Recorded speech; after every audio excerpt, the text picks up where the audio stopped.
你是骗俺的吧？是，我是骗你的。现在可以休息了，别说话了，别说话了。俺知道你是骗俺的，俺不怪你。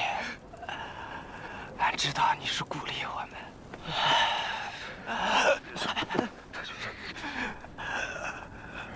连长，我在。下辈子还是你的兵。好，好，谢谢，谢。大军儿，大军儿，大军儿，大军儿。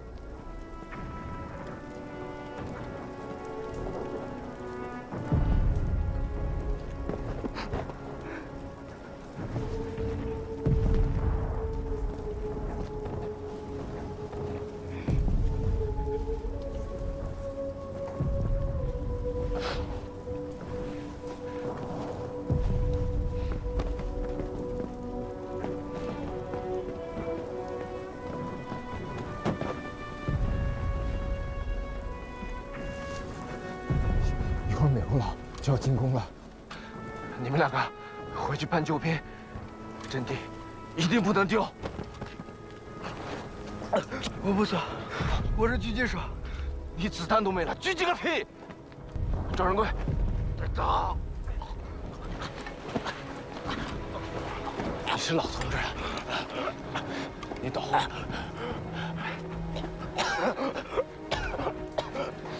这是我之前收集的名牌，包括我的，替我还回去。一会儿可能就尸骨无存了，必须给他们亲人一个交代。说话。是，连长。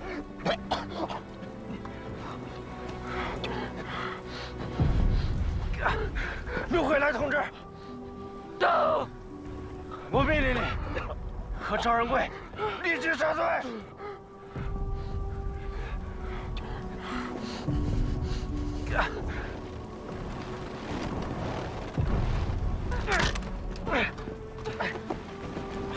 把这个铁疙瘩给我带回去。大家伙，替我狠狠地打美国佬！连长，我不走，我留下来陪你，不走。这是命令，走！把他给我带回去。是，连长。走，走吧，走，走吧。连长，连长。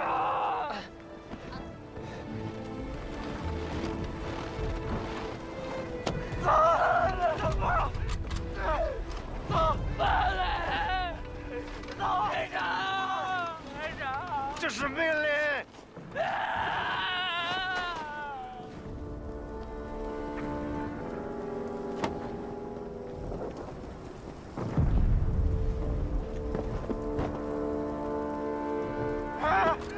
走，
2个字，麦金虎，小心！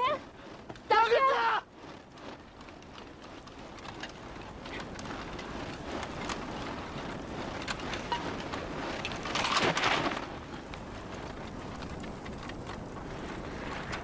杨根思，杨根思，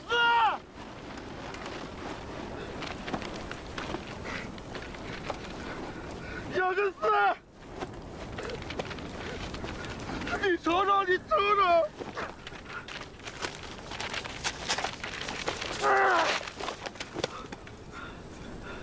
杨根思，你看看，1950年9月25日。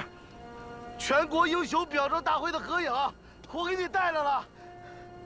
你小子就在第4排，第8个。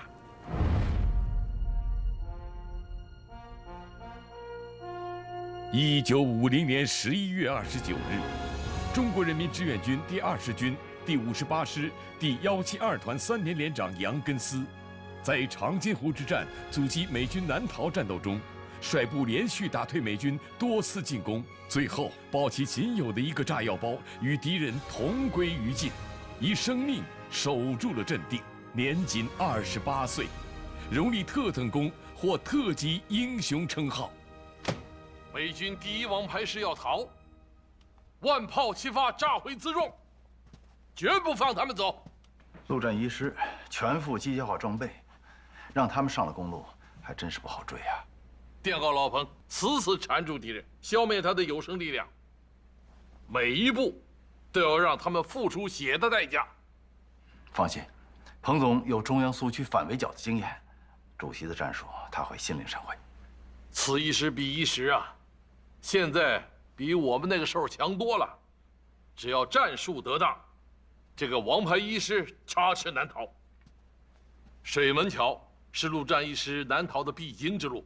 过去了就是一马平川，直达元山港。命令9兵团不惜一切代价炸桥，把水门桥变成美军的鬼门关。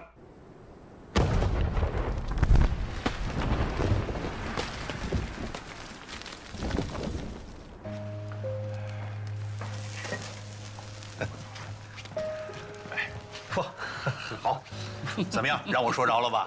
宋书伦他们果然没用2天，又把这水门桥给炸毁了。炸了修，修了炸，我就不信这桥还能再立起来。彭总，主席发来的电报。哦。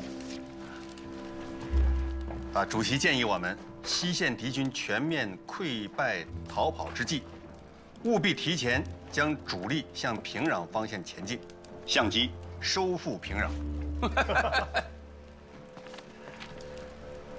彭总，真的是时候了，啊！咱们西线的主力经过这几天宝贵的休整，战力已经得到了恢复，尤其是这一次，粮食弹药得到了充分的补给，敌人现在是惊弓之鸟啊！这个时候咱们收平壤，求思密达！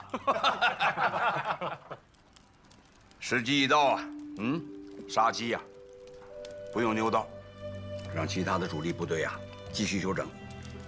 派39军3个师去平壤，就让116师打主攻。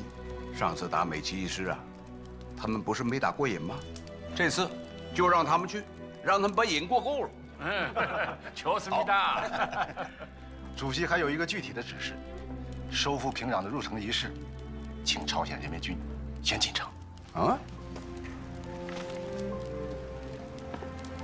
哎呦！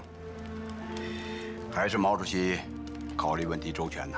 啊，毕竟我们是来帮助朝鲜人民的。这是人民军的第1兵团，现在经过休整之后啊，战力还没有得到完全的恢复。我们拿下平壤以后，进城的时候，请他们走在前面，就这么定了。1950年12月6日。 中国人民志愿军第39军第116师和朝鲜人民军第1军团部队进驻平壤，陷落敌手46天的朝鲜民主主义人民共和国临时首都平壤，重新获得解放。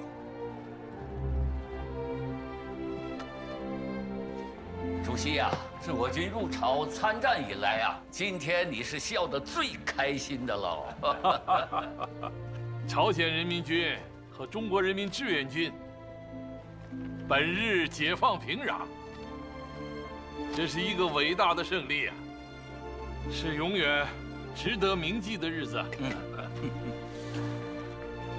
哎，子龙，哎，把纸拿来。哦，是言志，主席是要即兴赋诗啊。哎，诗当然是要写的，不过先写一篇新闻报道。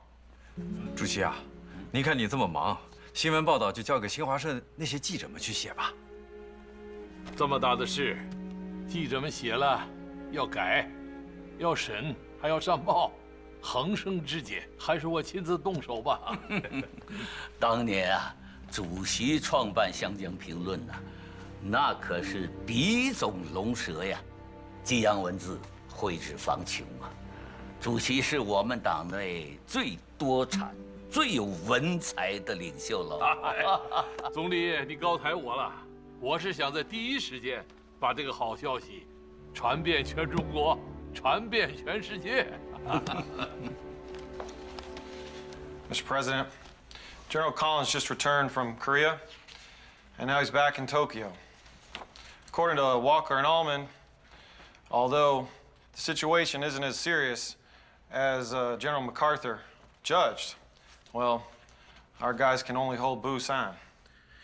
Mr. President, the Chinese Communist Army has taken Pyongyang now. If they put more troops in the field, we may be driven out of Korea. And we can't send in more reinforcements right away. So, taking over the entire Korean peninsula, it's not gonna happen.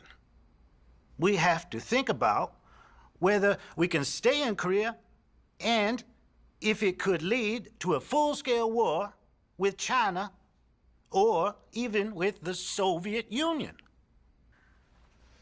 What about MacArthur?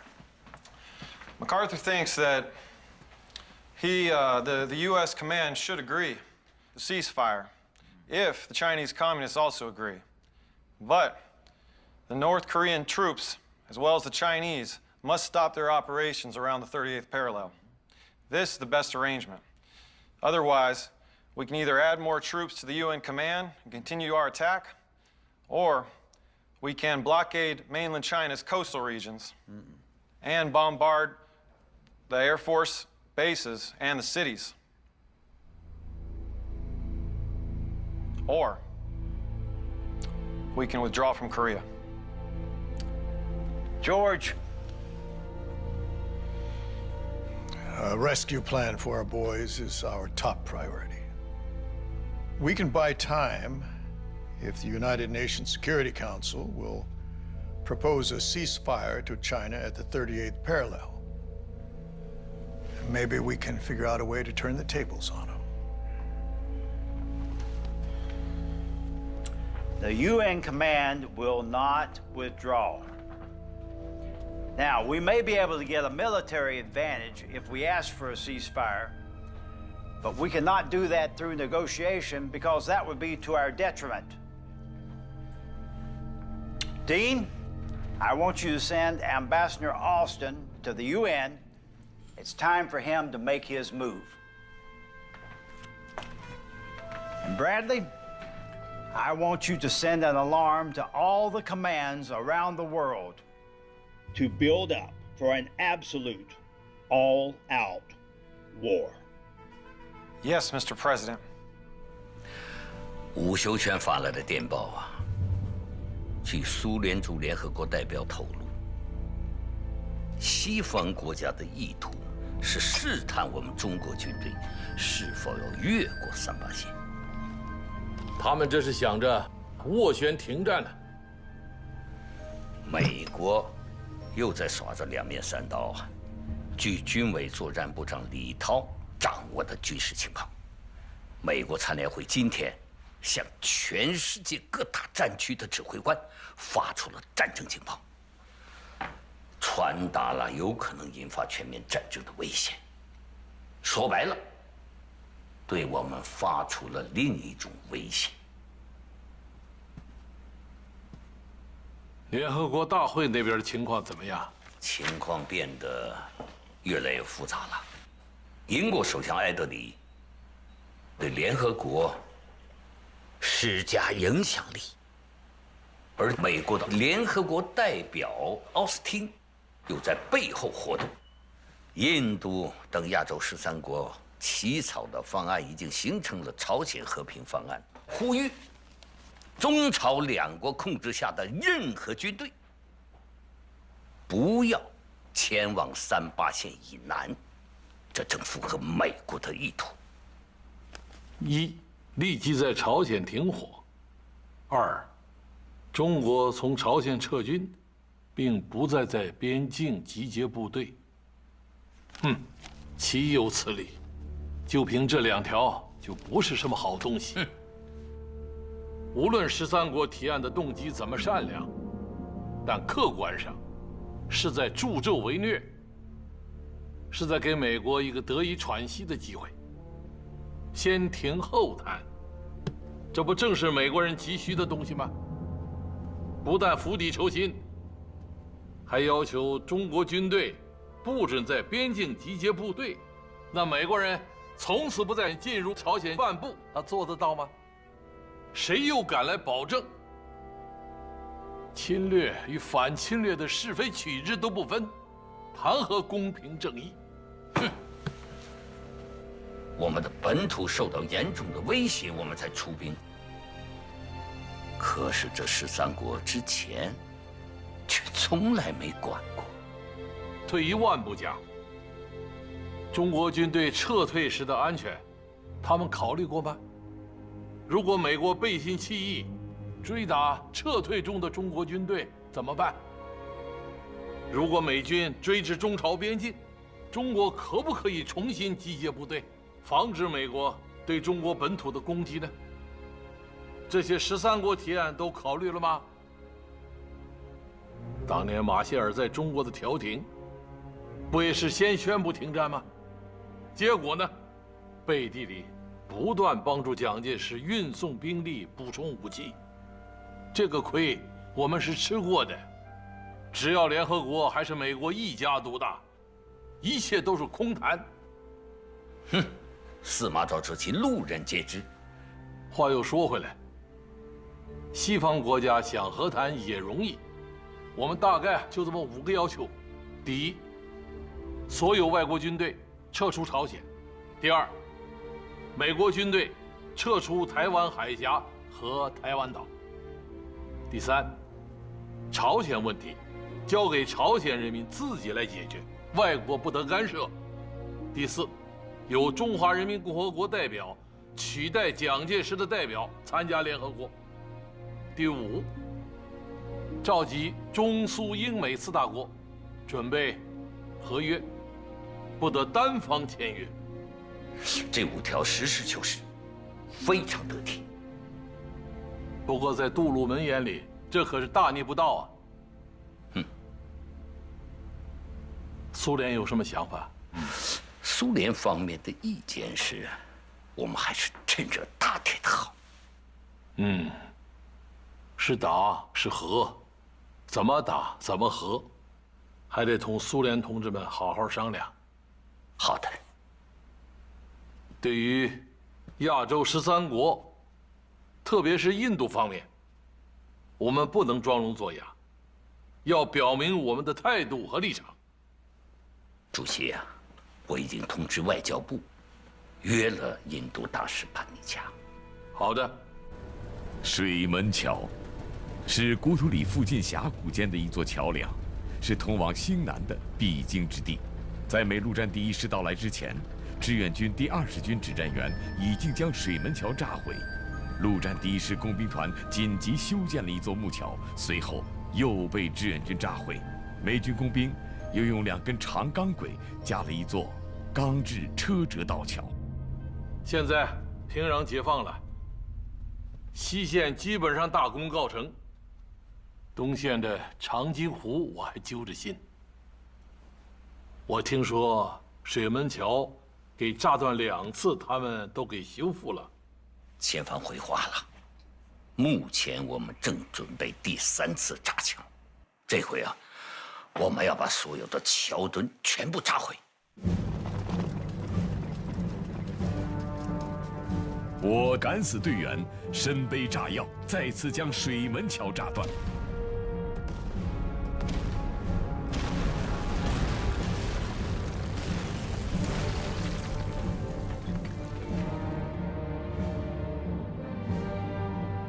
美陆战一师退路被截断了。为了帮助陆战一师南撤，美军工程专家从日本定制了专用降落伞和8套巨大的钢制桥梁组件，又动用8架大型运输机将它们空投到了水门桥附近。2天，一座新的水门桥出现在了2座悬崖之间。报告副总，我是宋世伦，我战做深刻检讨。宋世伦，战斗还没有结束，就算陆战一师逃跑了，那也要把他打残喽。救兵团要成为他们永远的噩梦。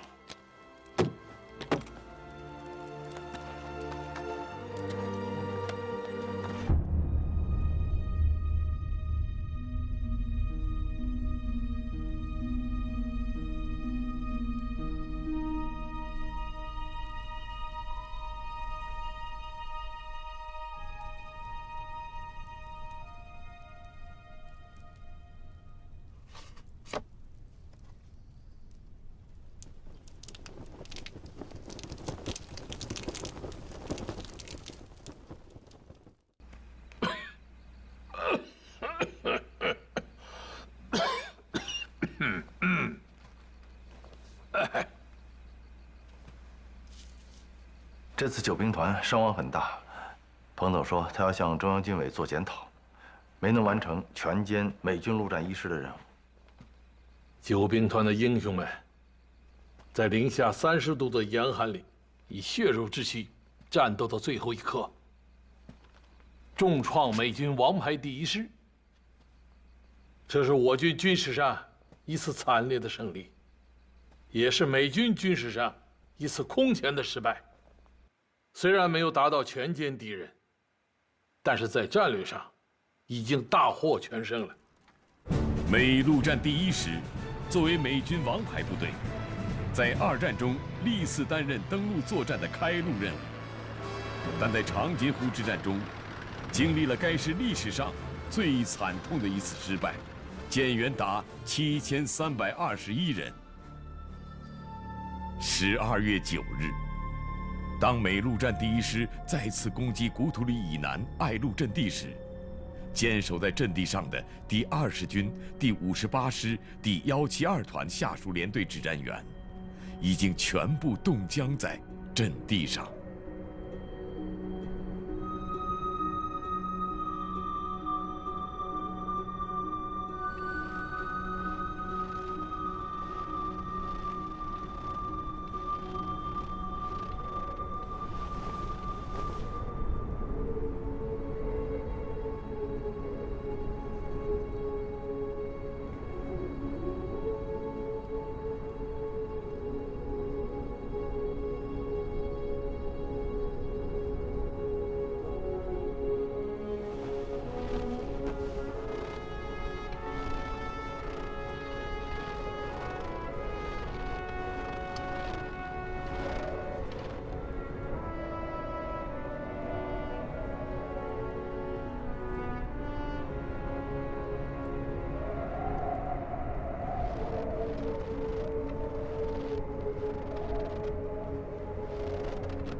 What's this?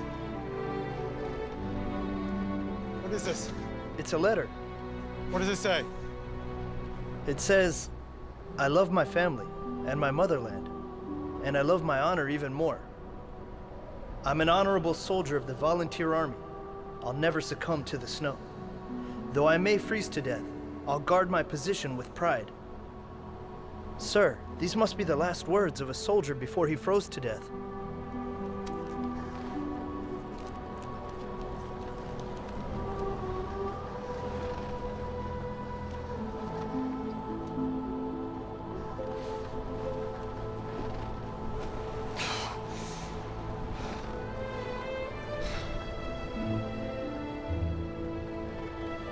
These are soldiers of faith and honor. MacArthur should be glad our army didn't cross the Yalu River.1950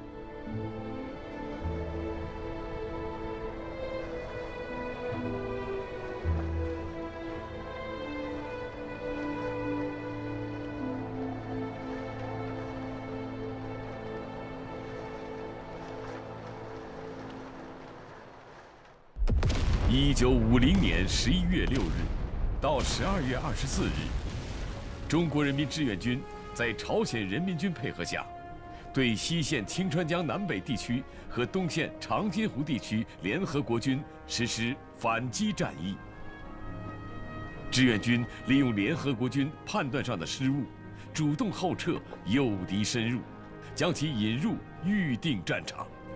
然后从东西两线分别组织战役反击，实施迂回包围，断敌退路，共歼敌3.6万余人，把联合国军从鸭绿江边打回到38线，从根本上扭转了朝鲜战局，奠定了抗美援朝战争胜利的基础。中国外交部紧急约见了印度驻华大使潘尼加。潘尼加向中国副外长张汉夫递交了一份备忘录，内容包括13个亚洲国家联名呼吁参战各国止步在38线上，尽快宣布停战。The Indian government hopes that China would stay north of the 38th parallel and maintain the status quo. The international community can organize a meeting of the major countries involved in the Korean conflict to start negotiating an armistice. We are positive that this meeting will help solve the Taiwan-related issue and help solve your question regarding the seat on the United Nations Security Council. 潘尼加大使恐怕还不知道，就在昨天，我志愿军和朝鲜人民军已经成功地解放了平壤，联合国军在节节败退。在这个时候再提出保持现状，恐怕不太合时宜吧。Minister Zhang, I do not doubt the power of the Chinese army. However, the key to a successful peace talk regarding Korea is not military action, but political negotiation. Even if you drive all the Americans out of Korea, the United States can still bomb Korea from Japan, and the war will never end. 潘尼加大使，想必了解我国的一贯立场。我们和谈的前提就是，一切外国军队从朝鲜撤出，美国的所有武装力量必须撤出中国台湾。Minister Zhang, we can only achieve peace through negotiation, not through war. 中国政府不想要战争，但是请13国在此事件上也要采取慎重态度。我传达我们3点立场：一，一切外国军队从朝鲜撤出这个原则被接受并付诸实施的时候，中华人民共和国中央人民政府会劝说中国人民志愿军部队回到本国。二，停止朝鲜战争和朝鲜的和平问题可以分成2个步骤进行。三，中华人民共和国在联合国的合法地位必须得到保证。Mr. Jiang, I'm sorry. All I can say is that everything has to be based on the ceasefire. The 13-nation proposal clearly calls for it. And I want you to know that if China can promise not to cross the 38th parallel, you will be welcome and supported by us. 大使先生，这是你个人的言辞啊，还是代表了亚洲13国的态度？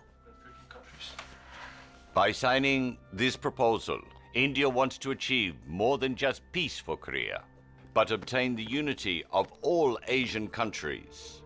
This is the collective voice of all of Asia. I hope China can take it into consideration. 当美国侵略朝鲜、侵略中国台湾的时候，你们谋求和平的理念去哪里了？为什么13国不宣布一切外国军队撤出朝鲜呢？ Minister Jiang, as I've told you, we are aiming to seek unity amongst all Asian countries. 如果各国代表真的想调和朝鲜和平问题，那么就像苏联代表提出的，一切外国军队撤出朝鲜，而不是其他的。As the Soviet Union did. 作为外交礼节，张汉福不便当场发怒。可是啊，他对潘尼加提出的几个诘问，倒是掷地有声。没想到，他们会是这种态度。联合国从来都是被美国左右，你看吧，最后的结果也一定是他们想要的。帝国主义从来都是吃硬不吃软。如果我们真把部队摆在3、8线后头，几个月不动，那就说明我们软了。我们必须以实际行动告诉全世界，中国人民站起来了，就绝不会再趴下。同时，也要让亚洲13国清楚地看到，中国有能力捍卫国家和民族的利益，伸张正义，保卫世界和平。不然，他们就会一边倒，彻底倒向帝国主义一边。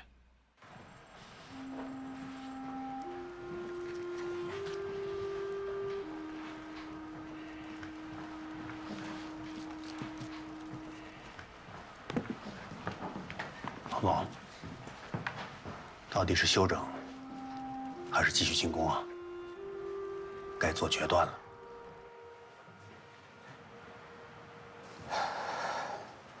主席呀，一定在斟酌思考，就是不知道最后他的决定。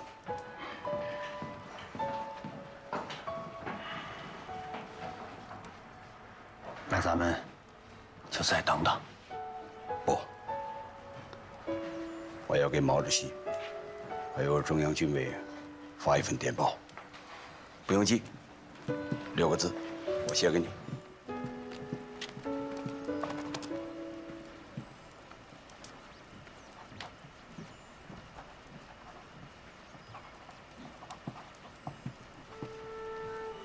发给主席。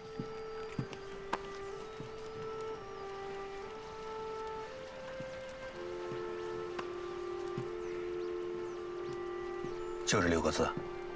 对，这不合适吧？没有什么合适不合适，只有实事求是。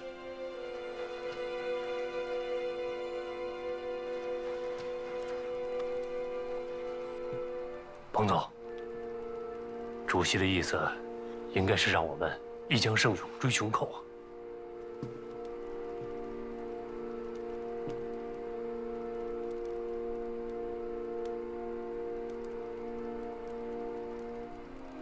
我们现在的处境，大家不清楚吗？嗯，寇是穷寇，胜勇也不缺，但是拿什么追呀？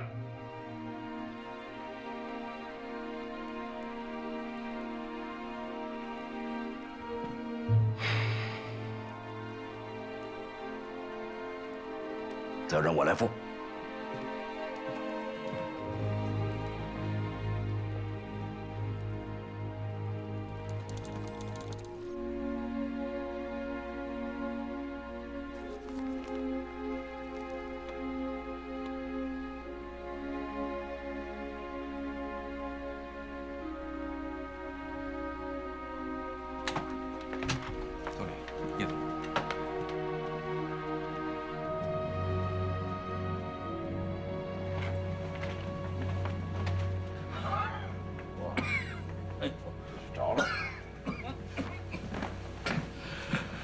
主席呀，你这里可是硝烟弥漫呐！这里才是炮火连天呐！下午我收到了彭总和邓洪谢联名发来的6字电文，饥无食，寒无衣。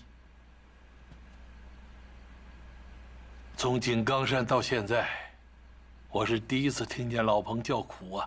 是啊。一边是稍纵即逝的战机，一边是战士们生命的代价。这个决定真的很难下。彭总的电报让我心如刀绞啊！长安一片月，万户捣衣声。秋风吹不尽，总是玉关情啊！打仗牺牲在所难免，但是不必要的牺牲，一定要避免。何日平胡虏，良人罢远征啊！我们不打败美帝，我们不能有长久的和平啊！不可能毕其功于一役。战机宝贵，士兵的生命健康更宝贵。荣臻同志。马上拟一封电报给彭总，中央同意他暂缓追击的意见。西线各主力军理应休息4到5天后，补充粮弹，继续展开作战，扩大战果。同时，集中力量支援东线作战。是。I spent 45 days in Pyongyang. The first time when I arrived there, I wrote a report on your speech. In which you said, I quote, I know what I said. Nevertheless, you said, we had won. The war is over. During just these 45 days, the situation totally changed. We strutted into Pyongyang, but in the end, we fled away. So may I ask you a question, General? With all these defeats, will the UN forces retreat from Korea? Remember this. We did not lose. The Home by Christmas offensive is going to be of great significance to us. We've already forced the hiding Chinese troops out into the open. We've exposed their power to us. It means from now on, it's going to be a fair fight. And we are going to win that fight. With what? The crushed 1st Marine or the crushed 1st Cavalry? I think Washington is holding us back. It's time to declare war on China. We are going to escalate the war, attack the mainland of China. We are going to blow up the Yalu River Bridge. And the Chinese Communist Army is going to die in Korea. General, are you saying this on your own behalf or the White House? Are we really going to declare war on China? And what about President Truman? Does he approve that? Truman knows nothing about war.